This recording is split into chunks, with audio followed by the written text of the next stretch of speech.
Kilarigbo TV, ìkànnì amúlùdún àkọ́kọ́ tó ń gbé àṣà àti ìṣẹ̀lẹ̀ Yorùbá lárugẹ. For his family, I'm happy for his career. Mo dẹ̀ mọ̀ pé gbogbo àwọn èèyàn tó wà níbí báyìí, àwọn olólùfẹ́ Bímbọ́ àti Òkìkí ni.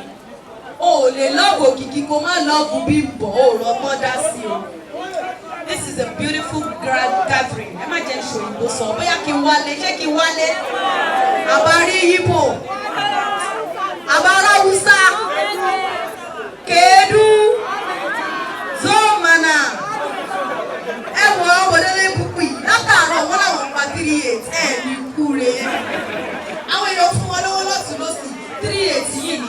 I want to use this medium to appreciate beautiful set of people. Our marketers are seated there. The CEO Corporate Picture, CEO Lasco, CEO Epsilon, Toy Max and the rest. We appreciate you. Àwọn tó ń jẹ́ kí ni tó ń jẹ́ kí iṣẹ́ fíìmù kó máa dùn ṣe ni. Ẹ bá dùn YouTube jù bẹ́ẹ̀ lọ, ẹ lè pa wọ́n rẹ́. And I'm using this medium to appreciate our legends. Wọ́n pọ̀ gan lóríṣiríṣi. The likes of Daddy Yinka, Quadri, Abelare, Igwe, my own sister, my own diva, Fathia Williams Balogun, ṣó ń ṣeré ni. Olaiya ni your Balogun. A lot of people are here. I'm so excited to see everybody. And I'm saying Madam Saje Yawa, our mommy. Mama Dada. No, fi ṣe slang lásán. Wọ́n mì ní ẹni. Àwọn màmá mi wà tábà ti rí wọn náà kún àwọn aya ni. Amaya o. Ẹ gbàgbé wèrè. Mama Dada, God bless you. And to all the kí lè máa ń jẹun. YouTube lọ̀gá ẹ̀. Wọ́n wèrè. Flora máa ṣe báyìí náà. Àwọn èèyàn máa ń fojú posh wò wá. Gbogbo ẹ̀yin àwọn residents of Arepo, I want to specially say thank you for trying to be precise. Èmi ò ráwọn èèyàn tó ní hospitality tó bẹ́ẹ̀ yẹn rí. I've gone around everywhere to film, and I know it's because of Okiki and Bimbola. Your hospitality has been top notch. Àti balẹ̀ yín jẹ́ lóríṣiríṣi ẹlòmíì máa yàgbẹ́ kó flush. Gbogbo bó bá ṣe jẹ́ ẹ̀gbá wa bẹ́ẹ̀ ni. I'm saying thank you so much. Once again, I'm saying happy birthday to my darling friend Okiki Afolayan Osomono, #1. Àti Abímbọ́lá èṣù oníyà yìí o. Àmín. Àrá mi yẹn gbọ́ dáadáa. Àmín. Àwọn mọ́mí Òkìkí náà wà ń bí, mọ́mí Bímbọ́ wà ń bí, ọ̀rẹ́ mi ni mọ́mí Bímbọ́. Àtàwọn ọ̀rẹ́ tẹ́ bá ti rí wọn ẹ ti rí lẹ́mọ̀. Wọ́n tó bá bí ẹ̀rẹ̀ kọjá láìkúnlẹ̀. Kòròkòrò ìbùkún rẹ̀. Àṣàlàyé. Ọmọ náà mọ́mí ọmọ alóòdà wọn. Kemi Korede is seated there. I love you. I want to be sister. Ẹ̀yin ṣẹgbẹ́ lẹ́yìn mi. Ó kú ìyó kan náà. Once again, my name is Wumi Toriola, aka Queen Latifah, aka ọmọ kan tó ń pè ní nation. Mo sọ wọn náà. I love you. I love you too. Ṣọlá, Wumi nìkan ni obìnrin tí mo rí. Ẹ jọ̀ọ́, tí mi ò bá dúpẹ́ lọ́wọ́ Ẹniọlá àti Aisha, oúnjẹ tó fẹ́ gbé fún mi wọn ò ní gbé fún mi. Àwọn sẹ́ẹ̀tì mi tí mo rí bí àti Bídèmí ni àwọn sẹ́ẹ̀tì mi nìyẹn àti Ọmọláradà, Déwùmí, Mary Jane, Dẹ́ìdé, àwọn fíbẹ̀ òkì yìí. Wọ́n ti rí mi fín gan o. Ọlọ́run. Àti ṣeré gan o. Lórí iṣẹ́ YouTube yìí náà. Àwọn wèrè ti dé. Ẹ máa bẹ́tò. Okiki Afolayan, okay, the celebrant. Okiki ó jẹ́ ọ̀rẹ́ mi láti ìgbà tó ti pẹ́. Mi ò tiẹ̀ lè sọ pé ọdún báyìí, but it's been a very long time. He has been a sweet soul. Okiki is a bunch of talent. He's an hardworking man and easy going though. Ó gbá lórí ẹ̀ ń gbà mí o. Ọ̀rọ̀ burúkú ó wà lẹ́nu ẹ̀. So I just want to wish him happy birthday, long life and prosperity. Ìgbà ọdún báyìí ọdún kan ni. Wàá ṣe ọ̀pọ̀lọpọ̀ ọdún láyé nínú owó, ìdùnnú, ìfọ̀kànbalẹ̀ àti àlàáfíà. Gbàrọ̀ náà. Long life and prosperity ọ̀rẹ́ mi. Ọ̀rẹ́ mi tó fẹ́ ọ̀rẹ́ mi. God bless them both. Orúkọ mi ni Abídèmí Kòsọ́kọ́ Bánkọ́lé.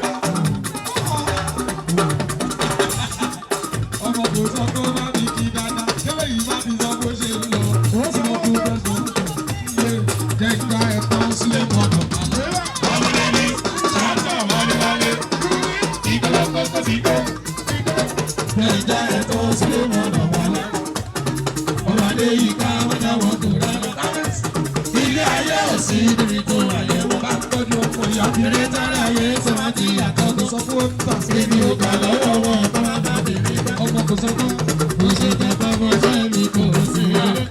Àwọn ọmọ ògbóró lọ́wọ́ ò jáwọ́. Èyí tó rà ó fi sọ nínú wọn ò jáwọ́. Kí ló sọ? Ọláyé la fẹ́ jẹ àwòjẹ yá. Wọ́n lówó la fẹ́ pa àwòkáyà. Sọ fún bíbọ̀. Bí ìkọ́lé ti fẹ́ gbé mi ò sẹ́wọ́. Mo ṣe tẹ́tọ́ mo ṣe mi kò sí rẹ̀.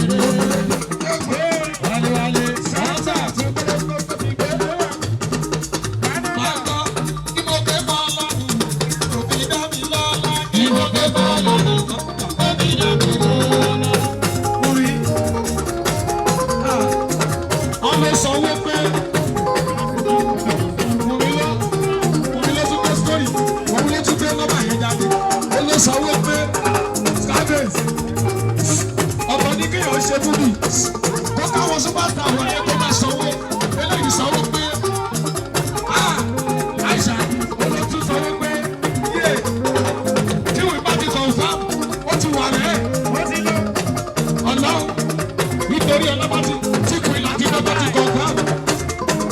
Bí kankan ń bẹ ní ìwé ìyá o, ó yà nà ọba gbẹgbẹ ni. Ewele yàgò ilẹ̀ bọ̀ tó tóbi tó yẹ tó dájú tó dání lọ́rùn káfé lọ́lẹ́jù ó tún wáyé kí lórí ọmọ ṣẹṣẹ. Báwo báwo báwo gbọ́dọ̀ báwo ọ̀tà báwo jẹ́kọ̀ọ́ báwo ẹ̀dí báwo bímbọ̀ báwo wọ́bí báwo gbẹ́gẹ́ báwo bímbọ̀ báwo báwo gbẹ́gẹ́ báwo gbẹ́gẹ́ báwo tẹ̀sán lẹ́gbọ̀n. Yàwó ni babaláwo olè dẹ́bí wọ́ni ẹni tí lẹ́kọ̀ọ́ fàṣà ní ìbẹ̀rẹ̀. Mo fẹ́ ṣe kà fún mi bí ológun mo ní kúrò ní. Wọ́n yẹ gbàdúrà mi, wọ́n lọ gbàdúrà mi. Wọ́n ti lọ àti dé, ẹjọ́ ní ìyàwó ti dé. Ẹni padà lọ́ba dé ìgbà tí padà dé ṣẹlẹ̀ dé mi ládé. Ayé kọ́ pa lórí, kí bàbá wọn kọ́ lẹ́sẹ̀, káwọn ọ̀pá mi kọ́ lẹ́sẹ̀. Ìsàlà, láti ní bàbá àlà. Ìsàlà, ó ti ní bàbá àlà. Ìsàlà, ọkọ̀ jẹ́ ìyàwó fún àgbà. Ìsàlà, ọkọ̀ jẹ́ ìyàwó. So,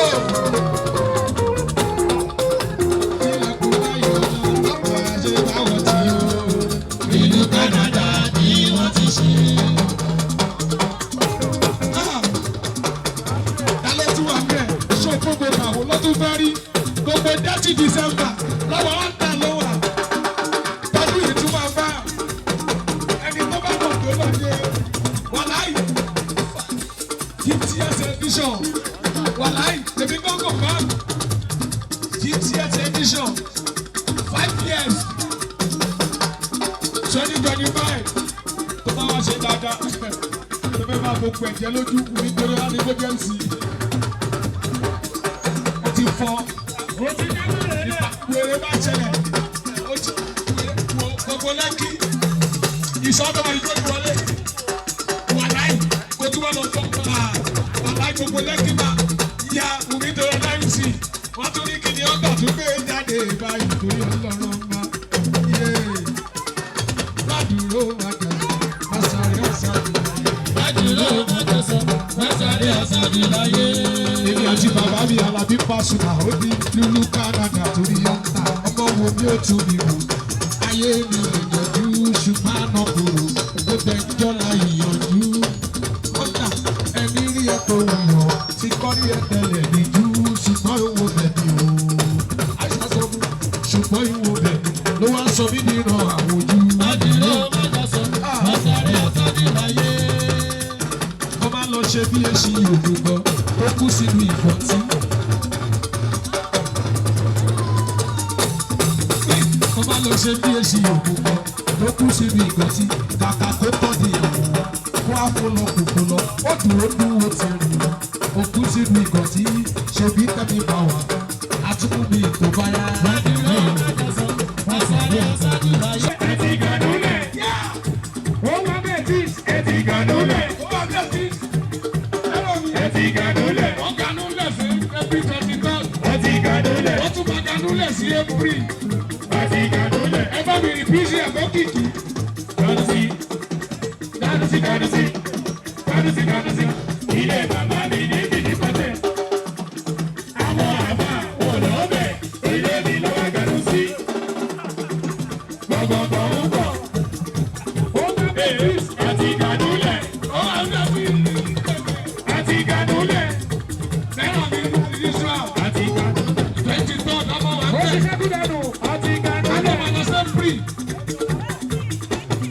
Every 18 gbogbo sinimá pátápátá ẹ máa retí ó wà mẹ́ tips. Radayo, ẹ máa jẹ tó.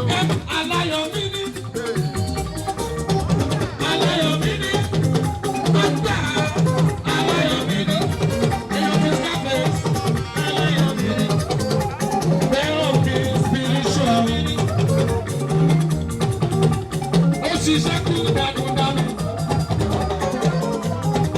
Ó ṣiṣẹ́ lọ́wọ́lọ́wọ́ kò dáwọ́ dúró. Ó tún ṣiṣẹ́ dandan wà bẹ́ẹ̀ tips. Ó ṣiṣẹ́ sọ́dọ̀ tèmi lóye. Scarface láti ìlú Canada mi. Èèyàn nọ́mbà 1 ṣọ́pọ̀ mẹ́ta ni. Wọ́n lè lé wọn bá. Ọ̀tà ló bẹ́ níbẹ̀ lọ́wọ́lọ́wọ́. Àti títí ayé. A lọ sí ìlú Ìkẹjà lálẹ́ yìí. Ìbàjẹ́ àgọ́ mẹ́rin. Àwọn àdébẹ̀ bàbá ti wó lọ́dọ̀ Òkìkí. Àti ẹ̀lẹ́ kúrò lọ́dọ̀ Òkìkí. Torí Fáṣọ̀run àti ẹ̀kọ́ máa ti bẹ̀ nínú ilé. Lélelélelélele àìsàn. Wàá wo tips o. Ó wà gbà tips. Àwọn olè lóríṣiríṣi lọ́dọ̀ wà ń bẹ̀. Àìsàn ń bẹ́ níbẹ̀. Ó bẹ́ níbẹ̀. Ọdúnladé Adékọ́lá. Ó bẹ́ níbẹ̀. Mama mi sọ lọ́rọ̀ sọ́kọ̀ wálé. Ọ̀tà. Ó bẹ́ níbẹ̀. Wọ́n ti sọ tàbí àtọ̀. Rọ́bẹ̀sì. Àtọ̀ ayé. Bóyá wọ́n gbọ́ ọ̀tà sálẹ̀ lé.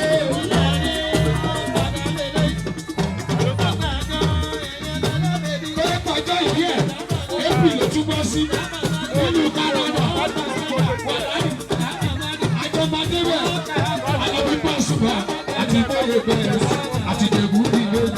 Àti Ìjọba ìgbé. Àti Àyíṣà lọ́wọ́. Ó ti lu Canada. Scarface. Ọjọ́ ìbí yóò ń tà. Ó máa bá. Àwọn alọ́jọ́ wà bẹ̀. Ó wà bẹ̀ tí. Lọ́dọ̀ nọ́mbà 1 promoter. Èèyàn ti wíṣkì. Gbèsàlẹ̀ rí. Scarface. Orúkọ ẹ̀ nìyẹn. Kò ṣẹlẹ̀ rí mi yọ̀tà. Kò ṣẹlẹ̀ rí mi yọ̀tà. Kò ṣẹlẹ̀ rí. Ògógó lọ́lọ́ ọmọ ìyá Scarface. Ó yọ lókèrè wọ́n sórí lè tẹ́lẹ̀ àbórí ìdààmú. Wọ́n kánú sí.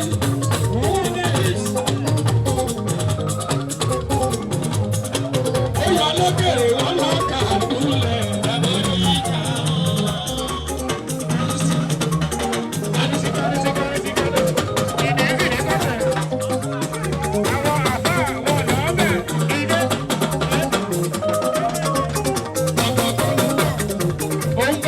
Tiẹ̀ jáde ọmọ wa rẹ̀ ó ń pọlọpọ látọwọ́ àṣà tó bá wà gbogbo ẹ̀ lọ́dọ̀ wò tó bá wà á máa náà tiẹ̀ ní Canada lọ́dọ̀ ọ̀tà Scarface kan fi kan bá 2-in-1 birthday òun la máa ṣe àti àìsà ọmọ wa rẹ̀ àlèwàsọ ní 3-in-1 ó wà pé tips. Bẹ́ẹ̀ bẹ́ẹ̀ Alábí Pàṣípà Ìjẹ̀bú ní bọ́mọ. Ó di ìlú Canada. Ó di ìlú Canada. Ẹ lọ sí Canada. Bàtà àdúrà orí gbà orí ọ̀gbìn. Èyí tẹ̀mí Scarface ẹ̀dẹ̀ lọ́dẹ kọ́mọ̀. Èyàn tá ìṣẹ̀dá wa jẹ́ kọ́ máa bú wa. Èbú èso. Àlọ́ ṣàgídí. Agídí ọ̀rọ̀.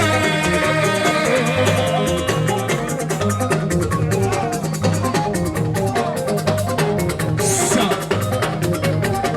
ilẹ̀kùn ayọ̀ náà máa ṣe báwọn ti yó. Ìlú Canada ni wọ́n ti ṣe.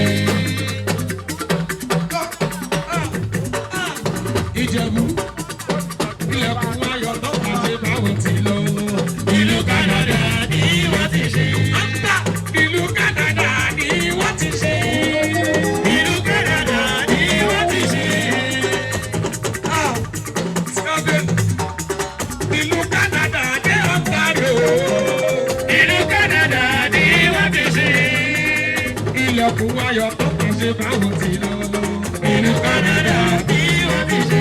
Oníkálukú ló ní tiẹ̀ lára níbi tó fi yá òfin yan.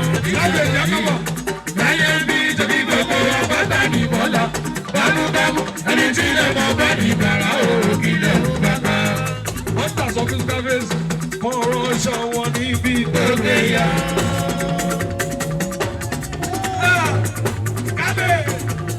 Gbogbo April lọ́pọ̀ sóyún mọ́lẹ̀ wá já.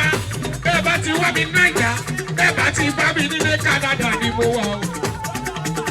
Àti bàbá tèmi Àlàbí Pasuma mi, ó dọ̀dọ̀ ọ̀gá àti Ìjẹ̀bú, Aṣálá, April 19, ẹni ọlájà ò bá wà níbẹ̀, Àìsálà wà, Scarface gángan ṣáwà, bàbá Bẹ́tò gángan, ọgbà wà lélẹ́jọ́ ní Canada, Ìjẹ̀bú ni MC. Ó di Canada lọ́dọ̀ ọ̀tà ó ti yá bóyá ganusi Canada má ganusi Canada má ganusi. Ilé bàbá mi ní fìdípọ̀tẹ̀. Àwọn àfa wọn lọ́bẹ̀ ilé mi lọ́wọ́ ganusi.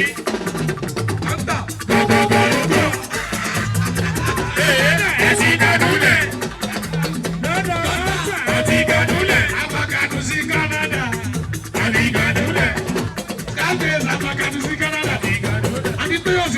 Ṣé kájọ bẹ́ẹ̀ lọ ni? Ó yà sọ fún ọ̀tà, ògo ló jí mi lóru.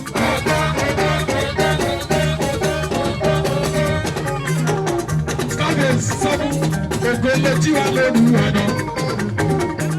Láti bí ní Canada, ògo tẹ̀yìn tẹ̀tẹ̀rẹ̀ báyìí.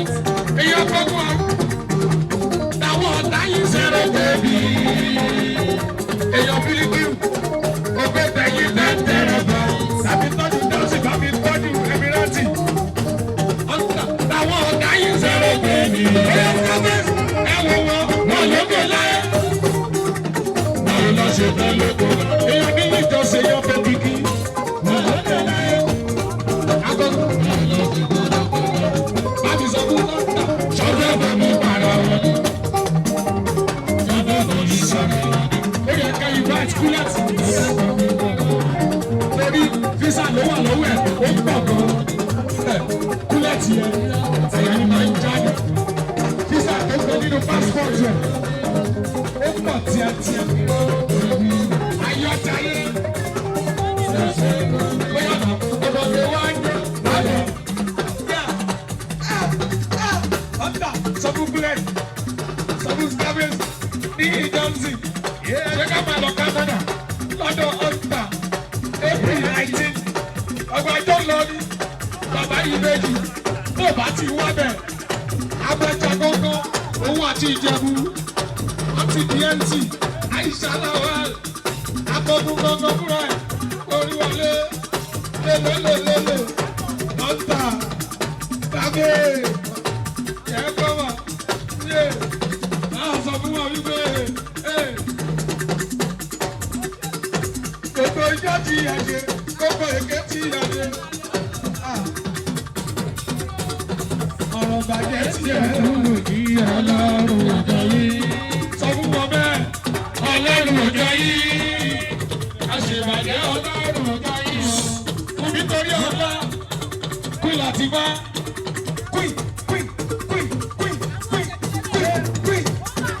Ó wà lẹ̀. Eléyìí wọ́n rú bá gbogbo. Ó ní April 19, ó ní ká máa lọ sí Canada, físà wà lọ́wọ́ ẹ̀. Ó bá wù ẹ́, àwọn eléyìí wọ́n ṣẹ̀ ní láti máa lọ tòun físà ó pẹ̀ níbẹ̀. Ó di Canada lọ́dọ̀ gbòòrò tó jẹ́ ọ̀tá Canada kàlejò ká lọ gbẹ́nu sí lọ́dọ̀ ọ̀tá gbẹ́nu sí lọ́dọ̀ ọ̀tá gbẹ́nu sí. Ilé bàbá mi ní fìdíkọ̀tẹ̀. Àwọn àbá wọn lọ́bẹ̀. Ilé mi lọ́wọ́ gàdú sí. Gbogbogbò orúkọ. Ẹ ti gàdúlẹ̀. Ẹ ti gàdúlẹ̀. Wumi. Ẹ ti gàdúlẹ̀. Torí ọlọ́kùnrin láti bá. Ẹ ti gàdúlẹ̀. Ó tún nílẹ̀ kan sí. Ó nílẹ̀ kan sí. Bẹ́ẹ̀ gàdú sí.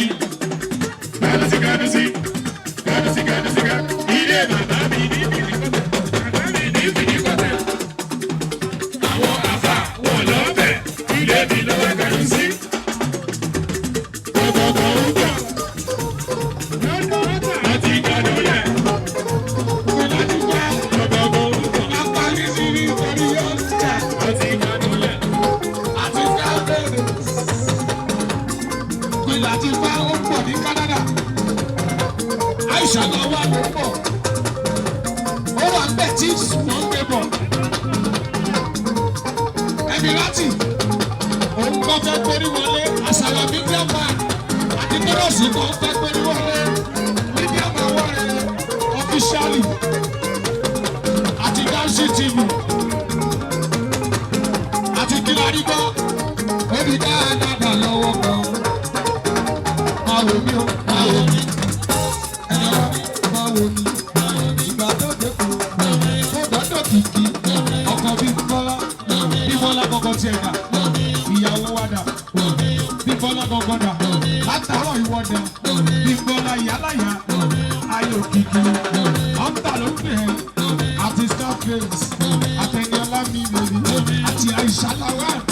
Àti bèbí. Bèbí Toriola mi. Ìyálàyà.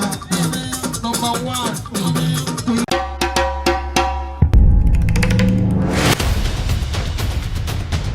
Kilarigbo TV ìkànnì amúlùdún àkọ́kọ́ tó ń gbé àṣà àti ìṣẹ̀lẹ̀ Yorùbá lárugẹ.